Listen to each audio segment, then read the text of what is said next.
مساء الخير واهلا بيكم في حلقه جديده من صفحه المستشارات القانونيه. انا قلت قبل كده ان انا كنت هعمل فيديوهات او موضوع المشاكل الزوجيه والقصه اللي احنا عايشينها في مصر يعني وال- والارقام الغريبه والاحصائيات الفظيعه اللي احنا سمعناها عن حالات الطلاق والانفصال والمشاكل. طبعا انا مش هتكلم في القصه دي، انا هتكلم في نقطه مهمه جدا، وكل مره هتكلم في نقطه ادي بيها نصيحه سواء للاب او للام. يعني النصيحه النهارده للاب، بما انك انت الراجل وانت المسؤول، فانا هنصح الناس او الابهات او الرجاله اللي ما بتصرفش على عيالها بعد ما بينفصل عن مراته او عن امهم. يعني ما بتصرفش عليهم ليه؟ ايه الاسباب؟ انا طبعا بيجي لي حالات كتير وبيجي لي استفسارات كتير من رجاله ومن امهات ان الاب بعد ما بينفصل ما بيصرفش. طب انت ما بتصرفش ليه؟ مش عيالك دول برضو ولا ايه القصه؟ ليه ربطت مشاكلك مع امهم بعيالك؟ سواء عيل او اتنين ايا كان العدد، يعني ليه؟ ايه الفكره؟ هي دي رجوله مثلا بالنسبه لحضرتك يعني ان انت ما تصرفش على عيالك؟ عشان هي خلاص ما بتخلينيش اشوفهم. الكلمه دي لما بسمعها من راجل بتضايقني جدا. يعني ايه ما بتخلينيش اشوفهم؟ يا استاذي الفاضل ما فيش حاجه تمنعك ان انت تشوف عيالك. هتقول لي اصل القانون بتاعنا بيقول الحضانه حاجه وان انت تشوف عيالك حاجه تانية. هو القانون مش بيديك الحضانه، انت مش من حقك تربي العيال خلاص لحد سن 15 سنه، طبعا كلنا عارفين الكلام ده. طب انت عايز تشوفهم بقى في مليون طريقه، يا اما بالقانون يا اما بره القانون. طب بره القانون ازاي؟ وفي نفس الوقت انا مش عايز اذي، ما هي ممكن تروح تعمل فيها محضر ان انا خدت العيال. انت ما تاخدهمش، انت تتابعهم. انت لو عايز تتابع عيالك وتعرف كل حاجه عنهم هتعرف. اوعى تقول لي مش هعرف اصل انا مش فاضي. فضي نفسك. يعني ايه مش فاضي؟ انت طول اليوم بتشتغل؟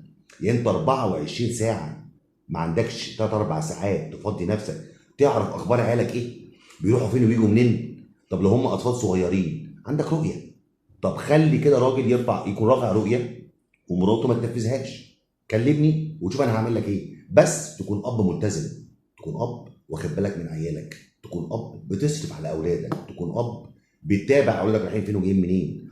مش لازم كل يوم او كل، لا، ما طبيعي ما فيش حد يبقى مطلق ومنفصل عن مراته هيكلم ابنه كل يوم او هيتابع، هيبقى صعبه عشان نبقى منطقيين. بس ما تقعدش بالشهور انت ما تسالش عليه.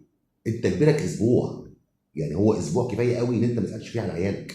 بالتليفون هات لهم موبايل يكلمهم، روح عند البيت واسال عليهم، روح المدرسه وشوفهم. ما حدش هيعمل لك حاجه على فكره، ما تقدرش يعمل لك اي مشكله. ويقدر يعمل لك محضر اللي هتعمل لك ايه؟ انا رايح اشوف عيالي، انت ابوهم مفيش مشكله.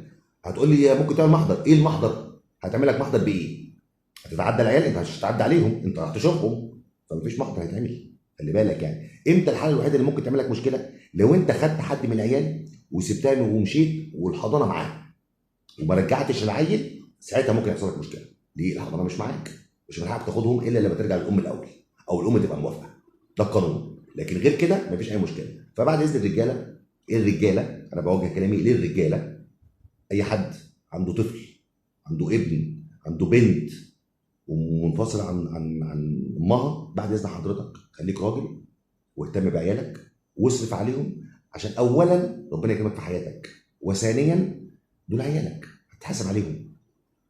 سيبك من الدنيا اللي واخداك وفرحان ان انت بقيت حر بقى ومفيش عيال حواليك ومحدش بيطلب منك حاجه. لا، الموضوع مش سهل. انت هتشوف في حياتك حاجات هتقول فعلا يا ريتني كنت خدت بالي من عيالي من الاول. فالحق نفسك قبل فوات الاوان. واي اب مهتم بعياله وبيصرف عليهم ومش عارف يشوفهم يكلمني، يبعت لي رساله على الواتساب يحكي لي مشكلته، وان شاء الله اخليك تشوفهم وبكل سهوله باذن الله. تمام؟ دي نصيحه الاب النهارده. تمام؟ انا قلت انصح الاب في الحته الجزئيه دي عشان الجزئيه دي عامله مشكله كبيره، اللي هي المصاريف، ان هو يصرف على عياله. بعد اذن حضرتك لو سمحت اهتم باولادك. دي نصيحتي النهارده للاب. ان شاء الله انتظروني في حلقه تانيه نصيحه للام. وكل كده فتره او كل مثلا اسبوع هنزل لكم فيديو نصايح للاب وللام عشان نحاول نحد شويه من المشاكل الاسريه لحين ما نشوف قانون الاسره الجديد هيودينا على فين وهيعملوا ايه وهيعدلوا ايه وهيظبطوا فيه ايه. تحياتي ليكم واتمنى خير للجميع. واي استفسار تحت امركم في اي وقت في اي حاجه في مجال القانون. كل المطلوب من سعادتك تبعت لي رساله على الواتساب على الرقم الموجود على الصفحه وهرد عليك في اقرب وقت. كان معاكم حاتم سيد المحامي. تحياتي ليكم والسلام عليكم ورحمه الله وبركاته.